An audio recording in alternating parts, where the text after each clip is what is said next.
এই এই এ বন্ধ কর, এটা বন্ধ কর। এই কোন অঞ্চলের দায়িত্ব আছে আমি অঞ্চল সভাপতিগুলোর কাছ থেকে বুঝবো, আমি বলে দিচ্ছি। ছ্যাবলামও কিন্তু বলে দিলাম, কোন অঞ্চলে আছে খুঁজে বার করে আমাকে মালিক ভাই তোমার দায়িত্ব দিচ্ছ, ওটা কোন অঞ্চলের গাড়ি আছে আমি তোমার কাছ থেকে কিন্তু সন্ধ্যে 7টার মধ্যে নেবো, আর অঞ্চল সভাপতিগুলো আমি বুঝে নেবো। বুঝতে পারছেন না আপনি?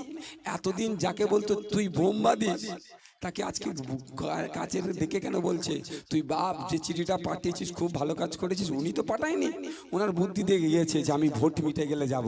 মোটামুটি ভোটটা তুই ভালো করে যাতে পার করে, যাতে না টেনশনে পড়ে যায়, ওই জন্য একটু পাম দিচ্ছিল। ও ভোটের মিটবে কি মিটবে আমি বলতে পারবো না, কিন্তু আগামী দিনে জেলের ভাত খাচ্ছে। আমি আজকে ফুললি কনফিডেন্সের সাথে বলছি, ওই মমতা ব্যানার্জির মাথায় হাত যখন আছে ও জেলের ভাত খাবেই খাবে।